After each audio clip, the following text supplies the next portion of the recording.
I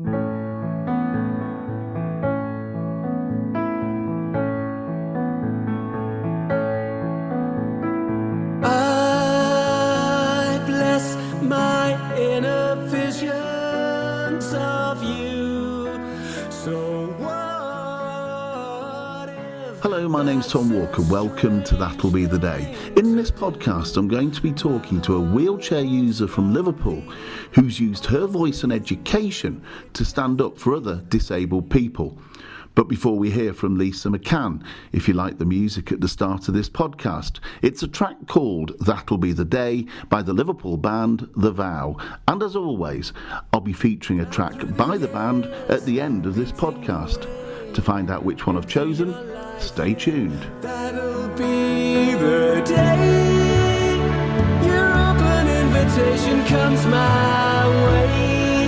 That'll be the day when all my inhibitions melt. Now, at the age of 3, Lisa McCann was diagnosed with juvenile rheumatoid arthritis, and I think it's fair to say that she's confronted many of the challenges life can throw at disabled people. Education and employment are among those challenges, as is the Access to Work scheme. Lisa has very strong views on what's wrong with the scheme and how it should be improved. This is Lisa's story. I'm actually sitting in Lisa's kitchen, and I've been here before because just before Christmas, I interviewed Lisa for BBC Radio Merseyside about the accessibility issues with the Christmas market. Lisa, just to explain briefly what that was all about. For me, so I went to Christmas market on a work event, and I really struggled getting around because it's been... where you walk around, it's cobblestones. They've put the actual stalls on the pavement where it's flat and smooth. So yeah, getting around the market was horrendous for me. It was very bumpy, and due to my condition, it was quite painful as well. And as we'll hear later on in this podcast, being a wheelchair user does inevitably, unfortunately, present Lisa with some access challenges. But we're sitting in your kitchen, and hopefully your house has fewer access challenges. Is that fair to say? It has, yeah. I've had a lot of adaptations done to this house. So as you come in on the front door, that's all electronic. I just press a button to let people in and out. It's a bungalow. So I've had my kitchen all modified to a seated height level for my wheelchair. I can get under the sink and wash the dishes when I can be bothered. Yeah, I know that feeling. Yeah, 100%. Sometimes I use the wheelchair to say I can't wash the dishes, but you know. And yeah, it's all step free, and yeah, it's fantastic. My house, rolling shower and everything. Let's go back to when you were a child then, Lisa. When did you first kind of realise that I'm a bit different from other people? It was probably at age 3. I was diagnosed with juvenile rheumatoid arthritis, and I couldn't always go out to play with other children. We lived in a little cul-de-sac. I had a best friend, Lynn. As soon as she'd get to our front door, she would get on her knees, because that's how I used to go around the house, on my hands and knees, and she would never stand up or walk around. She'd get around the house like me, and I'd always be like, okay, am I a little bit different? Did it bother you? It didn't bother me, to be fair. No, I had a really good family that always pushed me to excel in everything. I had good friends at that time. It wasn't until later on in life, in my teens, that I really discovered that I was different to everybody else. What was education like for you? How did that work? Education wasn't great. Obviously, I went to school in the 80s. I was put into a special educational needs school because that's all that could offer support. Mainstream school wasn't an option because it wasn't adapted for wheelchair users. I was in a class where we didn't really do lessons. We were given books. Those who could read and teach themselves would as well. So I left school with no GCSEs at all. So when you left school then, no qualifications, did you have any hope at all? Were you told that, you know, there would be something for you out there, or was it just, well, go back to your parents and do whatever you want? Yeah, I was never encouraged to do anything after school. DWP put me straight onto sickness benefits. Nobody said, oh, well, you could do this, do that, and I was on benefits and out of work till I was age 27. How did you feel about that? Because not working, for somebody like you, clearly intelligent, got things to say, that must have been very difficult. It was hard, and I went through a lot of depression in them years as well. I had to go months without leaving the house. I was in a manual wheelchair then, and with my condition I couldn't push myself. So I couldn't take myself out or anything. I'd rely on family members. So it was very isolating. So at the age of 27, you went into work for the first time. What were you doing and how did you find the job? I first of all went to college. I don't know what changed in me, but I was like, I need to do something with my life. So I went and did an MVQ in administration, and my first job was at Crosby Training. And there I was an administrative officer, and I worked my way up to be a employability trainer. How were you treated in that first job? I mean, did it measure up to your expectations? They were fantastic. I will say it took me a long time to find a job that I could get around in my wheelchair and everything, but Crosby Training was so supportive. They put loads of adaptations in place for me, desks, doors, everything. I guess this is how it should be done for disabled people like us. 100%, because that's where my life completely changed around. Knowing the person I am now to when I wasn't working, I'm a completely different person. Tell me about that change. What were you like then and what are you like now? I was very shy when I didn't work. As I say, I suffered with depression. I had to go days without getting showered and things like that. Now I'm a bit of a diva. hey, tell us more. Always got my hair, my nails, my lashes done. And I'm a very confident person. I love being around people. I'm a big people person. And then you went to university at the age of 40? Yes, at 40 I'd just lost my mum and dad within 8 weeks of each other, and I don't know, I just thought I need something more in life, because I was working in just normal jobs really, but it wasn't satisfying me. So I decided to apply for university for a special educational needs and disability course. I didn't even think that I'd get in because I didn't have enough UCAS points. But on the interview, they said, well, you're exactly what we want on this course. Made a bit of an exception for you. What was it like? Fantastic. I absolutely loved that course. I also helped John Moores realise they needed to make things a bit more accessible to students as well. So that worked really well. But I learned so much from that course. How did it change your views of disability? Well, for me, I just think it was more the stigma around disability, that we were taught the history of stigma, how disabled people have been oppressed and everything over the years. And I brought a different aspect to it, and the students have told me that because I was so confident. And I'm like, well, no, that's not right. We should be doing this and this and this. Disabled people can do that. They don't need to be in special educational needs schools if they don't want to be, and things like that. Was John Moores University accessible for you? Yeah, John Moore. The old buildings weren't. The lecture rooms, which I only had to go in once because they changed it for me. I had to sit right at the front with the lecturer, while everybody was just all in the seats looking down on me. That did only happen the once, and then they moved all the lectures round to more accessible rooms. Sounds like they were quite responsive. They were very responsive. They were very, very good, and couldn't do enough for me, and made sure that I had the same experience as every other student. When you reflect on that time of your life, you obviously enjoyed it. How did it change you as a person? It just made me want to push more to help people with disabilities reach their goals in life, and show that there's so much more that they can do than that the government will just be like, oh, you can go on sick benefits or anything like that. I think people just oppress disabled people, that's my opinion, and they're definitely so much more capable of doing more in life.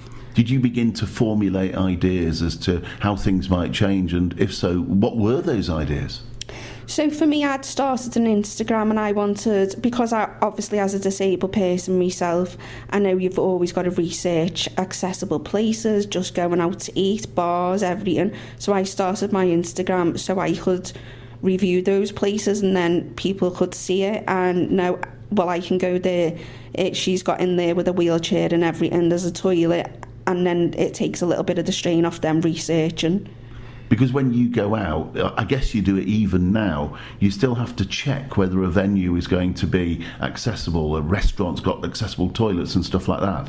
I constantly, anywhere I go, I have to check if there's accessibility. A lot of places say they're accessible, and you turn up and they've got like a couple of stairs to get in.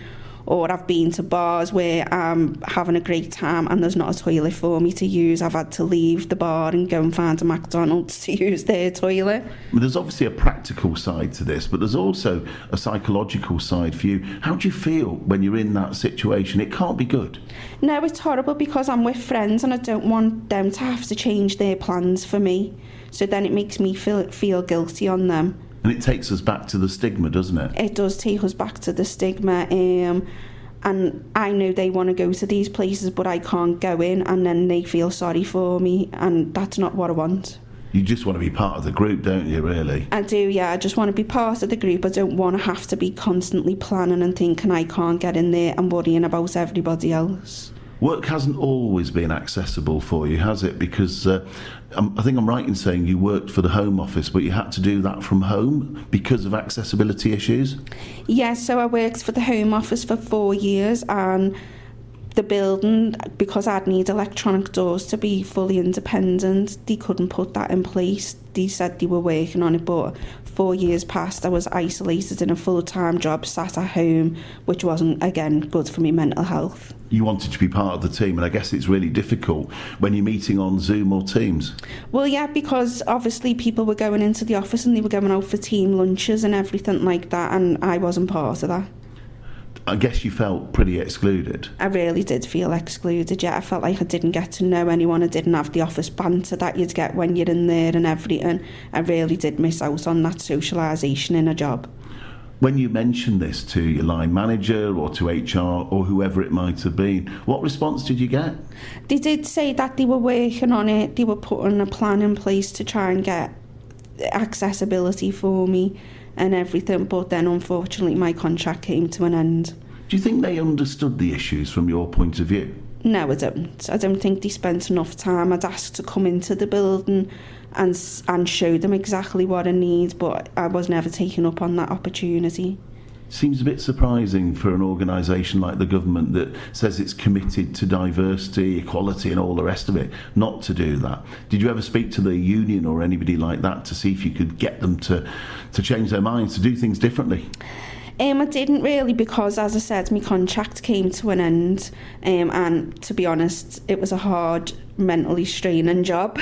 Yeah. So I wanted to do a job that makes a difference in people's lives as well. And talking of a job that makes a difference, you're now working for Daisy UK.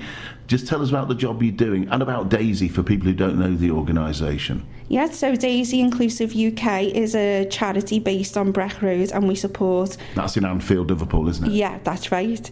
We support adults and children with various disabilities. So my job role is community champion, and I promote health screening to people who face health inequalities. So within my role, I have been working on a campaign of accessible smears to all women, because disabled women are always kind of forgotten about when it comes to this screening. And another thing, stigma around you've got to be sexually active to have a smear, which is untrue. You've got parents who are like, they don't need a smear. So I've been working on a campaign to push that. And my last campaign last year, we managed to get 4 women with learning disabilities and physical disabilities in for their smear as well. Health inequalities for disabled people, another marginalised group, are a big issue, aren't they? Huge issue. I think it's because a lot of people live in supported living where they're not supported fully, in my opinion. The screening, you need a carer to do these things for you, and it can be very embarrassing asking somebody to take a water sample for you or anything like that. So what's the answer to all of this? How do we improve the situation for those people you're working with? Those people, for instance, who are in supported living? I think there should be a programme where we go out, and an independent programme from the local authority who go out and check on these people and make sure that their welfare is okay. Make sure, I've worked with people getting them new wheelchairs, because in Daisy because they've been left in old wheelchairs that aren't suitable for them, and they're from supported living as well. I think it should be where we go out and do these welfare checks independently and ensure these people are okay. And more generally, when you think about disabled people and yourself, what needs to change to make our lives better so that we're more fully included in society? For me, I think it's just about the government and local authorities speaking with disabled people, asking what we need, what we'd like in place, instead of just assuming. Do you think that's the problem, lack of consultation in some ways? Definitely, that's the problem, lack of consultation with disabled people. And you need to, not just one disabled people, you need a variety of needs, and not one person fits into one box. Why do you think that doesn't happen? I'm not sure why it doesn't happen. I've been on a panel before with the local authority, and I felt like it was just basically ticking a box of something they were doing, but our voices weren't actually heard. And when you put that to them, what's their reaction? Well, they always say, yeah, we are hearing people's voices, we're trying to make a difference. Then they'll say they'll keep in contact with me, but a lot of the time they don't. Daisy UK, you've told us a little bit about them. Just tell us what working there has been like for you. How have you felt in terms of being included and able to do things? I absolutely love the people I support at Daisy Inclusive UK. I mean, they make my job so happy. I love going. I go to work on my day off as well. Good Lord, that's passion. It is. I just, you're not judged or anything in there, and every one of them people just make my life better, and I want to help them achieve their goals that they want in their future. Does it concern you, however, that you are working for a specialist disability organisation? Do you think organisations like this should be in the mainstream? I think they should be in the mainstream. I think these organisations are 100% needed. Like, if Daisy wasn't there, a lot of the people that do go there would literally be left and have nothing. This is their social environment. We have such laughs and everything in there, and it is somewhere that's needed, and we need more of these places. If Daisy didn't exist, what would their clients' lives be like? What would they have to do? How would they cope? If Daisy didn't exist, they'd be stuck at home, to be honest. Obviously, a lot of our clients live in supported living. They wouldn't have the opportunity. Like last year, we organised a whole residential trip to the Lake District, where the staff at Daisy all supported these people to go on a holiday. There was 30 of us. We all went on a big holiday together, and it was them being able to be with their friends that they've made at Daisy and just have fun and have a laugh and get involved. Without the challenges that you talked about earlier in restaurants and other places? It was, yes. I found an accessible accommodation. We did zip wires, everything. That was Calvert Lakes. And they've got everything adapted for all disabilities, so nobody's left out. Everyone can join in, everything, rope climb and everything. And we started talking, in this conversation, about the Christmas market, and that was the very opposite, wasn't it? Because you felt quite excluded. I felt really excluded at the Christmas market because I really struggled getting around. Obviously, I was there to support people from work as well, and I felt like I couldn't do my job properly because I couldn't get around. So you met with the leader of the City Council, Councillor Liam Robinson, and he actually had a go in a wheelchair, didn't he? I mean, where have things been left now? Yeah, Liam got in a wheelchair, he went round, he was fantastic. I've not heard anything since I've put the video out and stuff, but I mean, I'm happy that he had to go, but things need to keep progressing. Are you optimistic that things will improve for next year? Yeah, I'm not 100% optimistic, no. I'm just like, am I just another box ticked? Are you just trying to please me? But we'll see. Hopefully he will reach out, or his team, and work with me to get the market fully accessible next year. And when we think about your life now, obviously you're very happy with work. Where do you see things going now from your point of view professionally? Professionally, I'd like to obviously start my own podcast, which will be completely disability unfiltered. I have quite a dark sense of humour as well. So Oh, tell us more about Disability Unfiltered. Come on, let's hear about this. it'll literally knock all the stigmas out the park. You'll know everything that you want to know about disability. I'm a person who's not afraid to answer questions. So go on, tell us, just maybe give us a clue at least as to the kinds of things you might be covering. Well, I would like to do something around dating and disability, which is something big. I've been on dating apps, I've been speed dating, so I've got a lot of stories to tell there. Give us one of them, go on. Oh, one of them. Oh, well, we all know that there's a fetish out there of devotees. For wheelchair users? Yes, for wheelchair users. I do have a lot of messages of people over that they really like me wheels. So. I was going to say I wonder why, but perhaps that's a conversation for another time. That's definitely for another time. That's for my podcast, Tom. When we look at disability overall and disabled people, how do you feel now? How optimistic are you that things are going to continue improving, or are they improving in fact? So I do believe things have improved since I was young and I was a teenager, but we should be so much more forwards. We should be included in everything. There's no reason why bars, restaurants can't be accessible. I mean, I still go round town and I'm still stared at as if I'm completely different and I'm just trying to get on with my day. There's still that stigma, and that's why we need disability awareness training, bringing into all schools, start with children that are young and integrate them with disability. One of the big issues, of course, for disabled people is employment. Do you think things need to improve there, and how can they improve if you do think they need to? Employment 100% needs to improve, and one of the issues I have is the access to work scheme. They make it so hard for you to claim funds from their bank. So I've got access to work in place. If I don't have a personal assistant with me, I can't go to work because I will not be able to do my job or use the bathroom or anything. But access to work are constantly trying to make it hard for me to claim that care package. I wonder why that is. Why do they do that? I think it's basically just because they don't want to spend the money. How should access to work be improved? Because a lot of people I speak to who use access to work get very frustrated, including me. I've got to be upfront about it. And some organisations just don't go anywhere near access to work and just fund the changes themselves. But that's not ideal, is it? It's not ideal, no, because you've got people that do need personal assistance and everything with them to carry out their job. Access to work need to communicate more. You can never get hold of anybody on the phone. There's no access to emails, to your advisor or anything, but they make it so difficult to claim.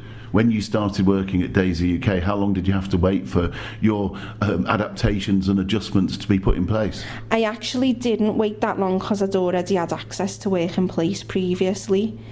So I can't really complain about that, but I know a lot of people have waited 28 weeks and they've lost out on jobs and things. And I'm guessing at Daisy you hear from these people from time to time. Yeah, I've spoke to a few people where they've been like, well, I can't start work yet because I'm waiting on my access to work support. They wouldn't be able to go to work without that support, and by them delaying it means they're then staying out of work. And when you consider your experience at school, do you think things in education have improved now in the past, 30 or 40 years for disabled people? I still think education's still behind. Obviously, everybody's got a choice to go to mainstream or a SEND school, but I think there needs to be more staff training. I don't like the way in mainstream school they may remove a child with autism, let's say, from the class environment. I think this is where we need to be teaching our children the differences in people and not to be moving it away because kids get onto everything. Are you not in favour of special schools then for disabled people? Not 100%. I understand there has to be special schools for complex needs and everything, but I would rather a world where everybody's integrated together and non-disabled people learn about people's differences and disabilities. Do you think that is ever going to happen, or do you think there will always be some special schools with what frankly is segregated education? I do think there will always be special schools, and I do understand there is a need for some children to be in that environment, but I would like to see more children integrated into mainstream. It's just over 30 years since the Disability Discrimination Act and 16 years since the Equality Act. Do you think things have improved? No, I don't. I think a lot of companies might take people on to tick a box for disability, but not many are willing to put those adaptations in place. Not many are willing to work around your disability if you need time off and things like that as well. And I've experienced all this. Optimistic overall for the future, or do you still think it's going to be difficult? I think it's going to be a fight, but there's a lot of influencers out there that are trying to win this fight and push for more equality and inclusion. So I'm optimistic that it will change, like hopefully within the next 10 years, but we'll see. Are you going to be part of that fight? I am going to be part of that fight, yeah. I want to be in a world that's inclusive to everyone, where nobody's left out.